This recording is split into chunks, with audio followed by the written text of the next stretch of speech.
Hello friends, welcome to my YouTube channel.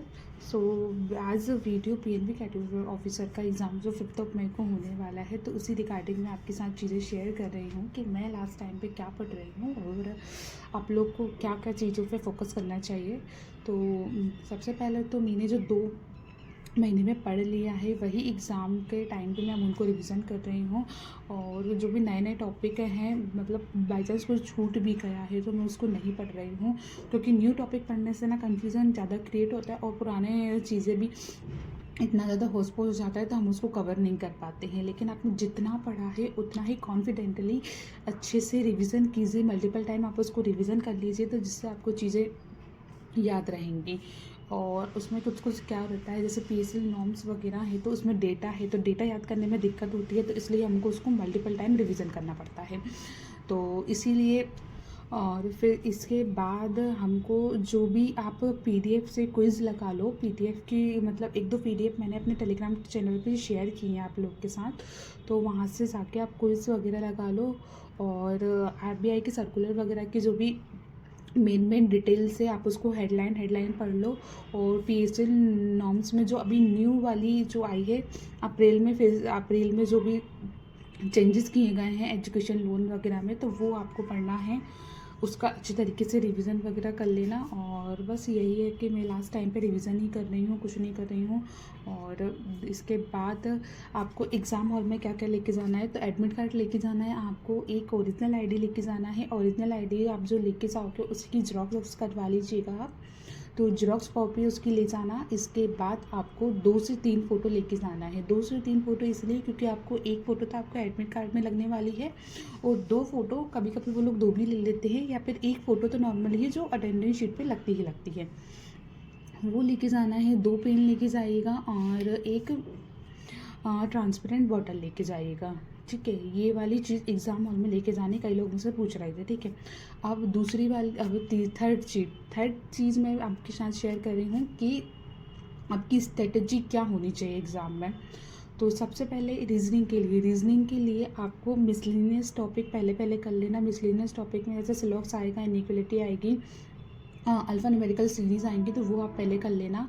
इसके बाद आप पज़ल पे जाइएगा, तो पज़ल वहाँ पे 2 से 3 आपको पज़ल देखने मिलेगी, मैक्स टू मैक्स इससे ज़्यादा पज़ल्स वहाँ पे नहीं आने वाली हैं। तो 2 पज़ल्स में भी हो सकता है हार्ड हो, जो आपसे मतलब पढ़ने में टाइम ले, और एक पज़ल इजी आएगी, तो वो सबसे पहले आप बना लीजिएगा, मिसलिनियस कर लीजिएगा। इसके बाद आप पज़ल्स पे जाइएगा, क्योंकि पज़ल्स पे क्या होता है, एसओ की पज़ल्स में हम थोड़ा सा स्टक हो जाते हैं। पज़ल्स थोड़ी 3-4 वेरिएबल वाली आती हैं, मतलब 3-4 तो नहीं, सिर्फ 2 या 3 वेरिएबल वाली देखने को मिल सकती हैं। ठीक है, तो यहाँ पे आपको 12 से 15 मार्क्स ले लेना है, आ जाएंगे इजीली। इसके बाद आपको क्वांट में जाना है। क्वांट में सबसे पहले आप मिसलेनियस टॉपिक अप्रॉक्सीमेशन कीजिएगा, अप्रॉक्सीमेशन ही आएगा, सिंप्लीफिकेशन ना मतलब नहीं आएगा। पीओ वगैरह में, एस वगैरह में अप्रॉक्सीमेशन नहीं आता है। इसके बाद नंबर सीरीज़ करिएगा। नंबर सीरीज़ करने के बाद क्वाड्रेटिक करिएगा। क्वाड्रेटिक करने के बाद आप डीआई करिएगा। डीआई वहाँ पे हमको 50 मार्क्स का काउंट आ रहा है, तो काउंट में हमको 3 डीआई देखने को मिलेगी। इसके बाद एक केसलेट आ सकती है, केसलेट आप अवॉइड करिएगा, कोई ज़रूरत नहीं कैसलेट बनाने की। और लेकिन अब जो नॉर्मल वाली डीआई आती है, बार ग्राफ पाई वगैरह ये सब आएगी, तो आप इसमें से एक आध बना लीजिएगा, 1 या 2 बना लीजिएगा। और अर्थमेटिक के क्वेश्चन जो ईजी हों तो 1-2 आप बना लीजिएगा। इसके बाद थर्ड चीज़ इंग्लिश में एक्यूरेसी बिगड़ जाती है, तो सबसे पहले आप मिसलेनियस टॉपिक पे ही ध्यान दीजिएगा। आरसी बाद में करना। आरसी के लिए आप थोड़ा सा टाइम तो काफ़ी है, उसमें कोई दिक्कत नहीं है, लेकिन एक्यूरेसी मेंटेन करिएगा इसमें भी।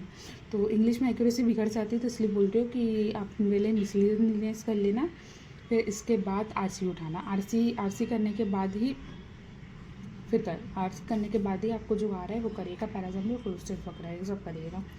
फिर इसके बाद प्रोफेशनल नॉलेज के सेक्शन पे आइएगा। तो प्रोफेशनल नॉलेज के क्वेश्चंस को सबसे पहले सारे क्वेश्चन 50 के 50 क्वेश्चन गो थ्रू कर लेना। सबसे पहले देख लेना, जो आ रहे हैं उनको फटाफट टिक करते जाना। ठीक है, जो आ रहा है मतलब आपसे देखते ही बन रहा है, आपको उनका आंसर पता है कि हाँ इसका आंसर ये है, तो आप वहाँ पे टिक कर देना। और जो आपको गेस्ट वर्क में करना है तो वहाँ पे आप मार्क कर दीजिएगा, मार्क कर दीजिए।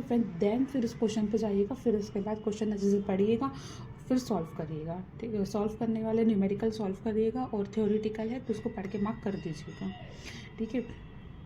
बस यही स्ट्रेटजी 2 घंटे है, काफ़ी टाइम रहेगा। कोई इतना ज़्यादा जल्दीबाजी मत कीजिएगा कि जल्दी जल्दी करके सब पेपर करना है, ये सब कुछ नहीं का, काफ़ी टाइम है। और बस लेस प्रिपेयर अच्छे से कर लीजिए। 2 दिन बचे हैं, 2 ही दिन मैक्स टू मैक्स, क्योंकि संडे को तो वैसे ही कुछ लोग नहीं पढ़ेंगे। और ठीक है, आज और कल में जितना भी रिवीजन करना है वो कर लीजिएगा। मैं भी अपना रिवीजन ख़त्म करने वाली हूँ, कुछ कुछ चीज़ें मेरी भी रह गई हैं। और बस फ्रेंड्स, जो भी आपका